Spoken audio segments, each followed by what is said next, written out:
Bonjour à vous tous, j'espère que vous allez bien. Avant de commencer le pesto à l'ail des ours, je vous ai réalisé un petit reportage sur l'ail des ours, comment le reconnaître, les maladies, les bienfaits, pour le cueillir dans de bonnes conditions. Avant de commencer le reportage, n'oubliez pas de vous abonner et d'activer la cloche. Merci. C'est une plante de sous-bois frais et ombragé à fleurs blanches de 20 à 50 cm de haut.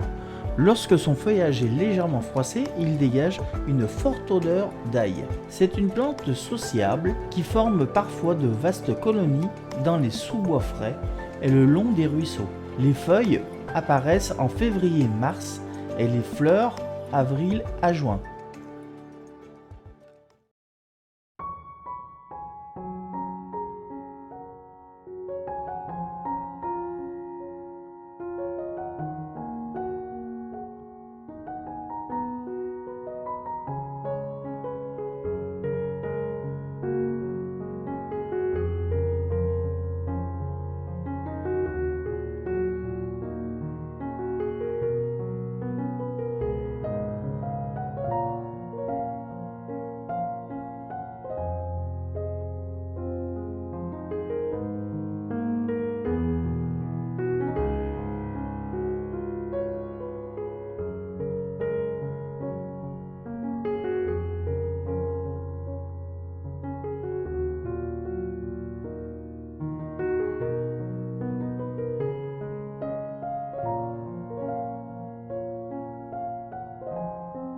Inflorescence, les petites clochettes qui poussent fin avril, début mai.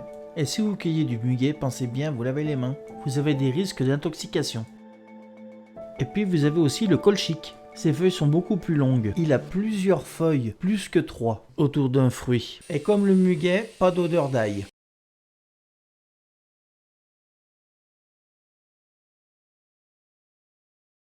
Avant de faire votre cueillette, un dernier point, je pense que c'est le plus important. Malheureusement, les renards sont porteurs de maladies, comme la rage bien sûr. À l'heure actuelle, le renard prolifère de plus en plus. Mais la maladie que je voudrais vous parler se trouve dans les excréments du renard, et non pas l'urine. Cette maladie s'appelle l'échinococose, une maladie parasitaire.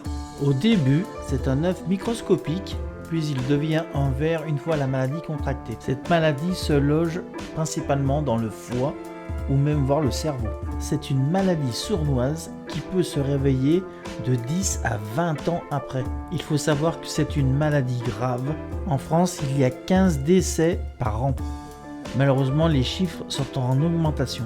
Même en lavant avec 20 lavages, avec de l'eau vinaigrée ou javélisée, cela ne fera rien, à part une bonne cuisson des aliments. Un autre animal concerné, le ragondin. La maladie se transmet dans l'urine du ragondin. En France, le ragondin se multiplie d'une vitesse grand V. Obligation de faire un abattage massif de ragondins pour éviter la propagation de la maladie, la lestopyrose. Maintenant, soyez vigilants dans toutes vos cueillettes.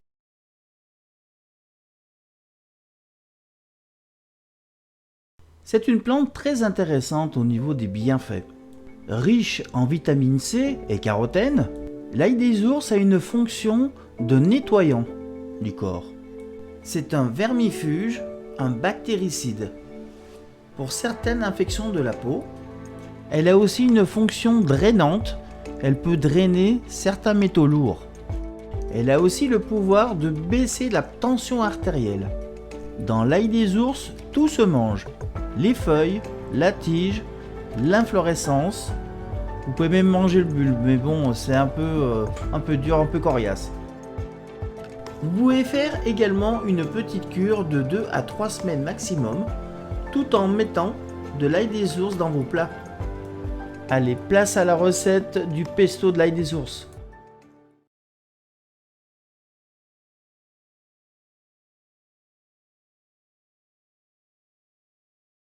Avec l'ail des ours, vous avez de multiples recettes à faire, dont le pesto bien sûr. Vous pouvez faire des tartinades, des omelettes.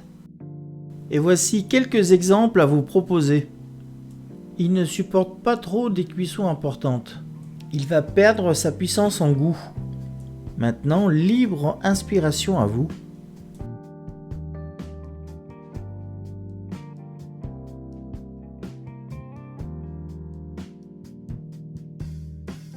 Dans un grand saladier d'eau froide, ajoutez le vinaigre blanc. Puis mélangez. Regardez ces belles feuilles fraîchement cueillies. Faites-les tremper 5 minutes dans l'eau. Cela permet de se débarrasser des petites impuretés comme le sable. Refaites un bain à l'eau claire, puis égouttez bien.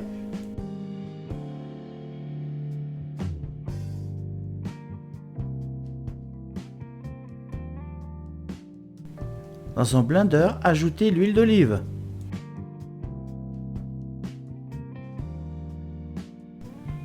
Puis les feuilles d'ail des ours. Effectuez un premier mixage.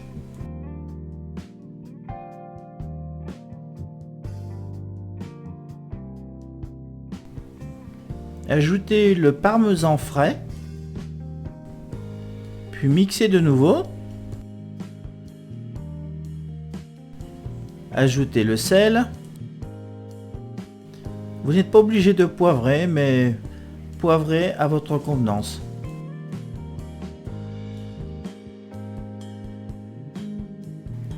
Puis mixez de nouveau.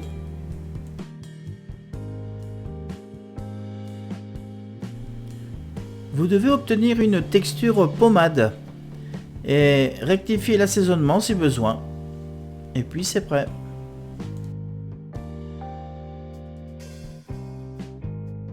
Et bien voilà, le pesto est prêt.